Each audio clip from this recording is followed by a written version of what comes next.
He is a god of the game. Stop the press. It's happening. Messi's burofax dream finally comes true. Messi blames Barca. Barca blames La Liga. La Liga blames Barca again. Wow, this story has more twists and turns than an Abbas Mustan movie. How is this transfer going to affect the club, the fans, the league, and more importantly, Messi himself? In Olympics, India have bagged a total of 5 medals, with our hockey players giving everything to make us feel proud about hockey again, which by the way is not our national sport. Alright, let's go. Absolutely world class. It's apocalypse time, guys. It's Armageddon. Thanos is coming. And we decided only to record this episode today morning because of a lot of breaking news that has happened yesterday night. This is Friday night, 6th August, 10 p.m. And what happened yesterday night is because of what we decided to record this quick episode. This is going to be purely for one only news. We'll quickly round off other news. We'll have a regular episode on Monday where we'll discuss more about Olympics and other stuff. Now, getting on to the big story. Before getting on to the big story, as usual, we have Ishan with us. Ishan, say hi. Hi, guys. Great. So, the news which everyone's talking about is about a player who, after spending about 2 decades with the club, after being a youth player, first team player, a star, a superstar, legend, captain of the club, Jack Grealish has finally left Aston Villa to join Manchester City. Oh, that was a good one. That was a good one. Lovely. Guys, sorry to disappoint you, Aston Villa and Manchester City fans, because that is not the news that we are going to discuss. We are going to discuss, of course, Lionel Messi's decision to, or I would say La Liga's decision to not let Barcelona sign Messi. But more on that later, before we give a very quick update on India's Olympics performance till date. As I said, this is Friday, August 6th, 10:13 p.m. So tomorrow is India's last day in Olympics. But since our last episode, India have won 2 more medals. Lavlina in boxing, she lost the semi-finals and ended up winning bronze. Indian men's hockey team won bronze after a thrilling comeback against Germany. They won the game 5-4 to clinch the bronze medal, to clinch a medal in hockey Olympics after 41 years. Amazing start. And Ravi Kumar Dahiya, he won silver in 57 kilogram category men's freestyle. Again, a spectacular comeback in the semi-finals after being 9-2 down. Deepak Punia lost in semis. He lost the bronze game to Indian women. Unfortunately, disappointingly lost their bronze game against Great Britain. They lost 4-3. Very tight game. Our players gave it all. I was little disappointed but little sad. But there is definitely a lot of positive thing around Indian hockey in general right now. Great show by our Indian hockey players, both men and women. Kudos to you guys. You would have definitely inspired another whole new generation to consider to take the sport as a professional career. So great to you guys. 4x400 meters relay team, they broke the Asian record today. They didn't qualify, but still breaking an Asian record in running is still an amazing achievement for India. When it comes to expected medals, I said tomorrow we have Neeraj Chopra's javelin throw finals tomorrow. He qualified with a swag. First throw qualified, Hakav, I'm going. Bajrang Punia, he's through to semis in the 65 kilograms men's freestyle category. Again, one of the medal hopes, but he's up against a very tough opponent, someone who hasn't lost in a very long time. So that's going to be tough. Surprisingly, Aditi Ashok, our golfer, is currently in silver medal position. She was a bit of a hope, but nobody expected her to do this well. Again, amazing 3 rounds are done. Tomorrow is the last round.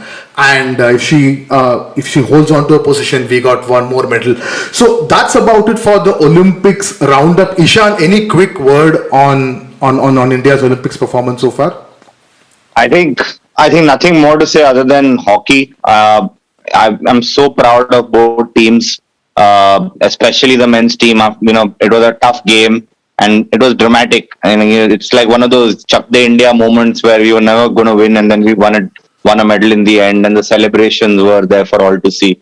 But yeah, I mean, you summed it up pretty well, and I think we'll do a larger summary of the Olympics on our Monday episode. Great. Now, since we have put Olympics aside, we'll get back to the news, the thing that we wanted to talk about. Because, see, this is not just about a player, a legend leaving a club. That has happened a lot of times in a lot of leagues. We ourselves, in our, let's say, 15, 20 years of football watching career, we have seen this a lot. So it's not about that. It's about the repercussions that can happen financially from just a football viewing standpoint, from a fan's perspective, from a club's perspective, from a league's perspective. This is really huge. This is a watershed moment in the history of LaLiga, probably in the history of European football. So we are talking about Lionel Messi. So just to quickly run through the timeline, what happened before we start discussing this. So this started last August. That is August 2020. Messi came out and said that he wants to leave. He sent a burofax. I hope all of us learned that word for the first time in our lives. What does a burofax mean? Then the Barca board under Bartomeu, that the previous Barca board said, no, we can't let you go for free. There is still a contract. If somebody is willing to pay a big transfer amount, then you can go. If you want to fight, take it to court, we'll take it to court. So then a week after he announced, Messi again came back and said that he doesn't want to do all this legal bullshit. So he clearly wasn't happy. So he said that I will continue playing for Barcelona, but reluctantly. He clearly said he wasn't happy about it. Now, a few months back, La Liga came up with their own financial fair play structure. They imposed a rule that clubs cannot spend on players beyond a certain limit. And when I say on players, this includes both salary and transfer fees. So there is La Liga set this limit. They review the club's finances and they say this is what you can do. There's a slight difference between this FFP and UEFA's FFP because UEFA FFP is basically post facto. They will review what you did last year and they'll put sanctions on what you did last year if you had, or if you had flouted the rules. But La Liga's case that to register players, you need to satisfy it. So that's why Barcelona is struggling to register players. So Messi's side, the club always maintained positivity. On July 2021, Messi's contract expired. The clubs came out and said that it's going to happen. Messi is going to play with Barcelona. Messi's side also kind of confirmed it. But fast forward yesterday, to all our surprise, Barcelona, through a simple Twitter message, announced that Messi will not sign a new contract with Barcelona and he is not going to be a Barcelona player. And after that, all hell broke loose. Twitter went crazy, all sports channels went crazy. El Chiringuito is having a ball out there in Madrid. So, to start with, Ishan, just as a pure football fan, what were your initial thoughts? Well, my initial thought was it's all a bluff. I think for people, this has happened before with Messi. Messi's almost become like a Shahid Afridi for football where, he's left but he's not left. But, and you never actually believe because Messi's, obviously plays for the enemy side in La Liga for me. But he's a god of football. And I've seen legends go. In fact, I've seen one of my club's legends go this season, Ramos. And I thought, it can't happen with Messi. However bad Barcelona's financials are. And what really stung me was the fact that the way it happened. As you said, Messi and his father, who's also his agent, went to Barcelona yesterday in knowing that there's a renewal on the card, and so did Laporta. Now, what I'm confused and what the news are a little conflicting, and I think as the days go by, we'll have more information, is that what changed while they were meeting? Yeah. Like, La Liga didn't change the rule just when they were meeting. The rules have been the same. Barcelona knew it. So when they offered and made an announcement just when the Copa America was ending, public announcement that Messi has agreed to renew the contract for a 2 year, but the salary will be spread across 5 years. Everyone thought it was done and dusted. The matter was closed. Everyone stopped talking about it. So now what surprised me yesterday and shocked me and shocked Messi as well, because I've heard reports like Messi is quite devastated with this news, is that what changed while they were meeting? I saw Laporta's entire press conference where he rightly said, I admire him for the fact that he's taken the, thing right to the fans, saying that one person cannot hold the entire club on mortgage. But you knew that 4 months ago. Why get Messi and his father? His father never shows up unless there's a contract renewal. Bring it to that state, and then the farewell message, the video. I just felt like it was just like a normal player leaving. This is not a normal player. This is probably the greatest, the GOAT of football, who's still not that old. He still has a couple of years left. And potentially after, as you said, the last year when he was about to leave, he's probably going to win the Ballon d'Or this year. Yeah. So performance was not an issue. So I do not know what the details are. We'll find that out. But I'm just like surprised. Barcelona have yet again become a mockery because even after Messi going, they still don't have the means to register the other players they bought, which is Depay and Aguero. So I don't know what they're going to do. That was my thought. What do you think? How do you feel, Bala? So, it was clearly surprising. It was a little disappointing to see him go. Obviously, after been watching him forever in the Barcelona shirt. But yeah, as you rightly pointed out, all those points which we started off saying that it looked like a fake, and the fact that the club actually made a very it made it very light that, as you said, like some random right back is leaving the club. He's definitely the biggest player, the best player of the club in the history of the club. So it didn't feel like a farewell. So there is a very slight possibility in the minds of a lot of conspiracy theorists that this is a clear power play between La Liga and Barcelona. As a Barcelona fan, as I said, I felt really disappointed. As a Messi fan, I can understand. And if I just take the emotions out and look at it from a pure, the cold and a numbers point of view, I agree with Laporta. I agree with whatever you said. See, it's either Messi or all the other players, and you still have a very good team. Yes, he said that even without Messi, we still have to let go of about 70% of the salary to register the new players whom they sign. But he seemed to be confident about doing that. Well, he seemed to be confident about signing Messi a couple of weeks back. We all know how that ended. So, yeah, we really don't know. Barcelona still has a decent team. Yes, there is no Depay, no Aguero, no Eric Garcia, but they still have Griezmann, they still have Pedri, they still have Frankie de Jong. You can do something with that team, at least finish in top 4 and do something. So, I really don't see them doing anything big in the next 1 or 2 seasons. But I would say this is a good move from a sporting standpoint. See, you can move on from now on. The club, the team can move on from this and start looking at the future, because one day it has to happen.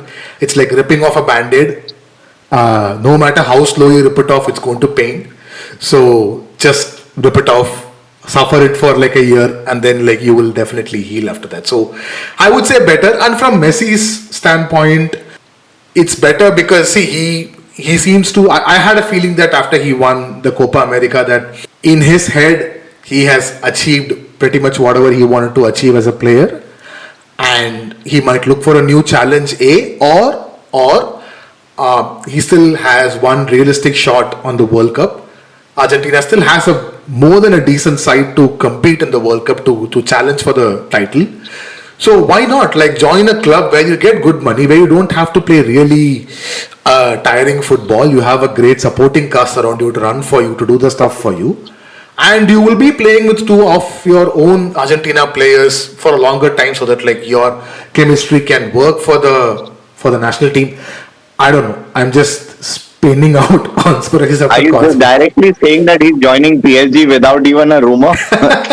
No, it's not a rumor. Like a lot of confirmed reports have said that PSG have put together a workable solution financially and in any other, legally and every other way, for Messi to play for PSG. And there was a photograph that was released, I think 3-4 days back, on someone's Instagram account. I don't know whose. I think Neymar or someone's Instagram account.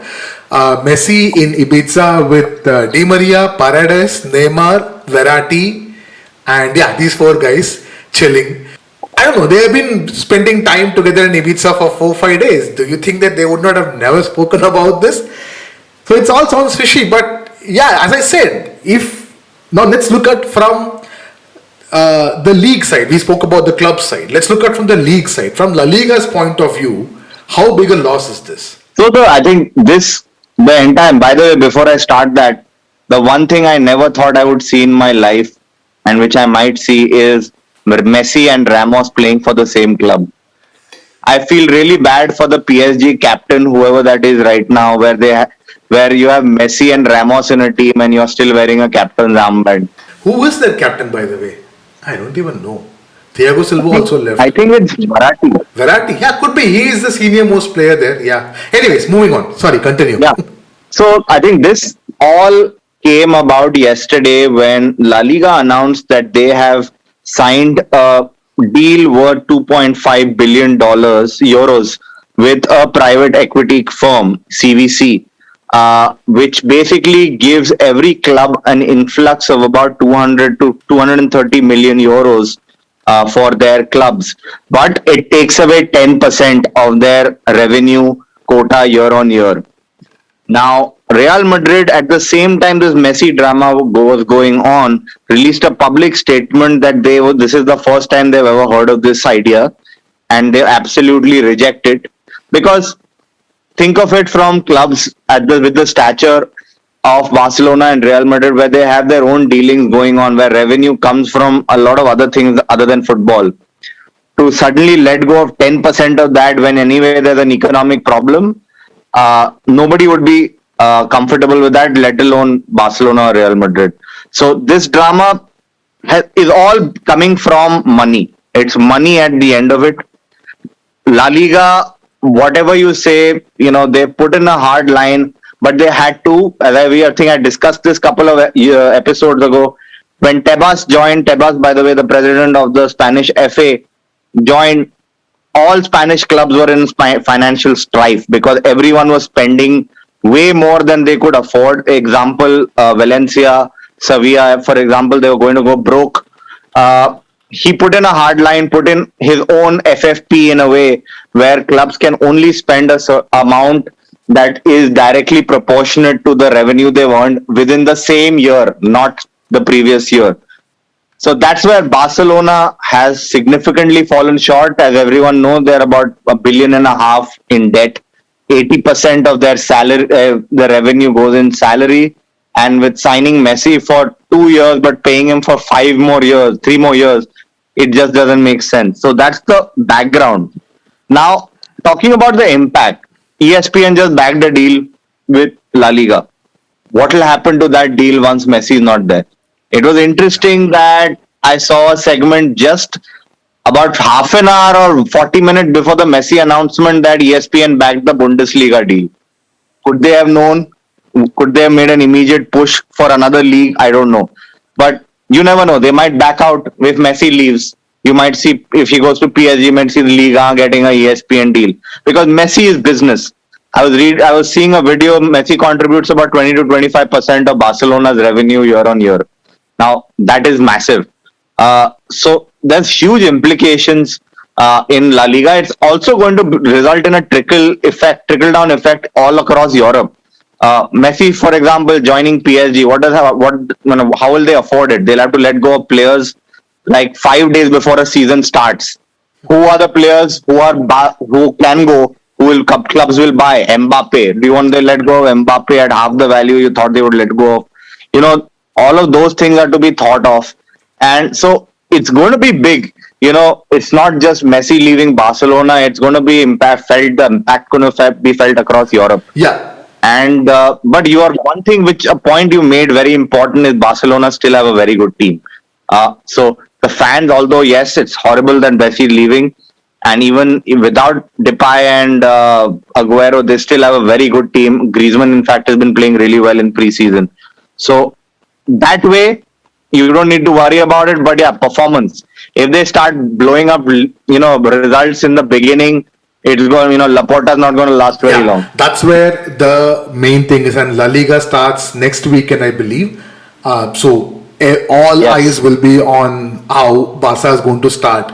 So that's going to be a big thing. Now, talking about league's effect, you brought up that CVC's deal with LaLiga. Pretty interesting thing. They have signed that 10% extension to CVC for 50 years. Like that was literally mind blowing. I have never seen a financial deal where there's someone promises someone else for 50 years. I really don't know who made that deal, who structured that deal, but whatever. We have discussed that in detail. Now, coming back to why PSG should sign Messi, apart from the obvious footballing fact, you brought out the important financial point that Messi contributes to about 25% of Barcelona's revenue. So that means he's going to contribute to a sizable amount of revenue with PSG. Point number one. Point number two, Ligue 1 is in real shit position right now because their TV deal got messed up last year. The company that signed a big deal with them backed out, they defaulted, and many of the French football teams didn't receive the money that they're supposed to receive. They are in a very bad shape. Now Messi going there will definitely help Liga's viewership stats, which means better TV deals, which means more money, and more importantly, PSG, who also owns beIN Sports, Yeah. they are one of the they have one of the legal rights to telecast League.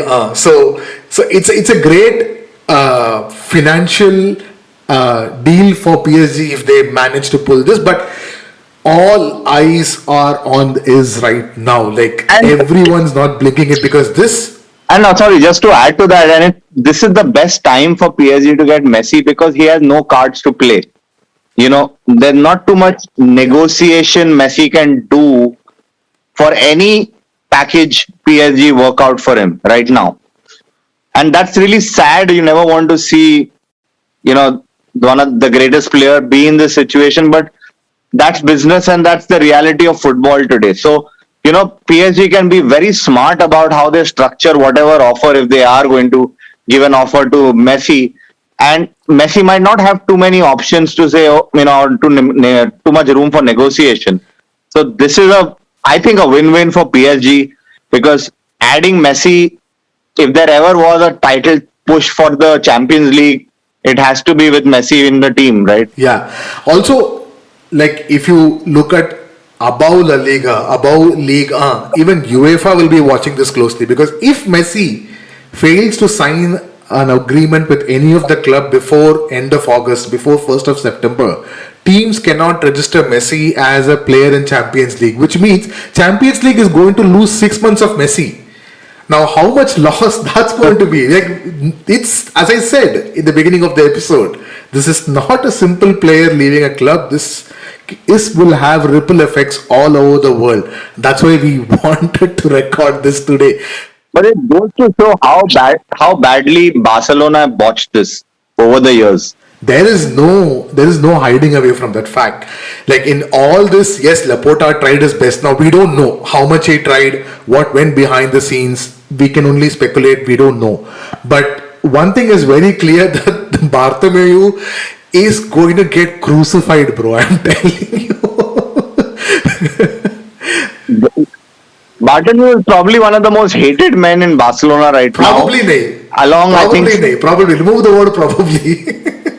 He is. And I think second and third would be Umtiti, Pjanic, Griezmann, who said, "Fuck you, I'm not leaving."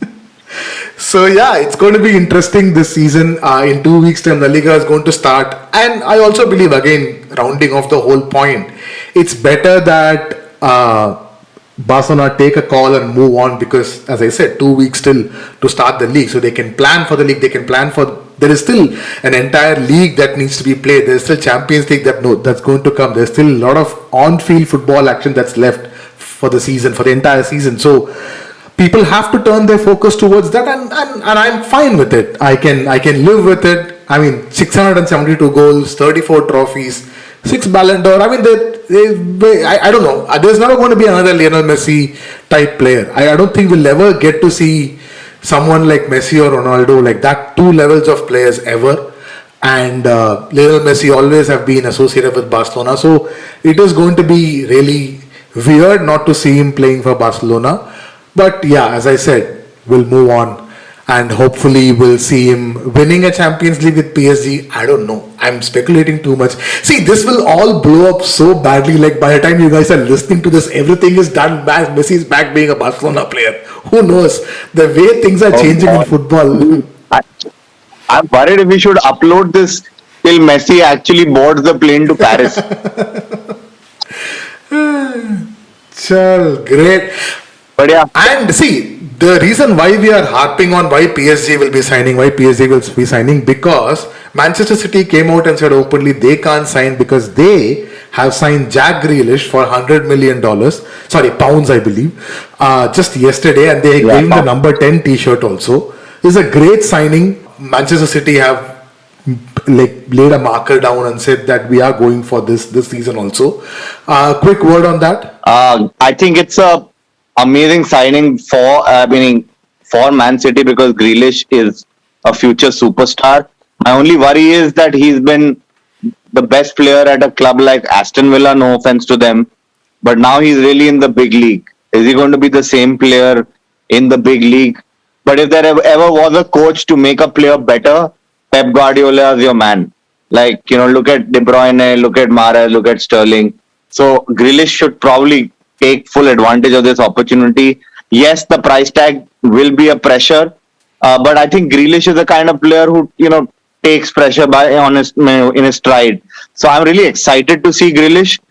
But boy, is that Manchester City team stacked or not? Oh my days! Like I was looking at the probable 11, and their bench had Foden, Mahrez, Laporte, meaning Ferran Torres and Rodri. I mean, are you kidding me? Yeah, they look very scary, man. They look extremely scary. So, yes, and very good business by Aston Villa also. They use that money very wisely. They've already signed Danny Ings from Southampton, a completely surprise signing. No one expected that. Nobody realized from where it came from. They signed Leon Bailey from Leverkusen, again a very good forward. So they seem to be very smart in reinvesting this money. But we will get to know only when those players actually perform on the field. Everyone thought Tottenham spent Gareth Bale's money very wisely 7-8 years back, but we all know how it ended. Oh man. So that's mostly about it, guys. There is nothing much, as I said. It's just a quick episode mainly to discuss only Lionel Messi's decision. Just to tell you guys, we'll again come back for recording on Monday night. By the time India-England Test cricket might be ended, we are right now on day 3, session 3, where England are trailing by 70 runs. They are 25-0 in their second innings. And then we'll round up Olympics. We'll round up Community Shield that's happening tomorrow between Leicester City and Manchester City. It's live on, I believe, one of those Sony channels. So you find out by yourself. And that's about it, guys. We will come back on Monday night. Until then, it is bye from Bala. Bye from Ishan, guys. See you on Monday. Thank you everyone for listening. If you enjoyed what you heard, please make sure you hit the subscribe button, and also please, like we are literally begging, to rate our podcast on whichever app you are listening to. It not only helps us, but also new listeners to easily find our podcast. You can also reach out to us on Twitter @SportsCharcha. A big shout out to the Jam Room Audio for our theme music. You can follow the Jam Room on Facebook @the Jam Room Audio. Bye.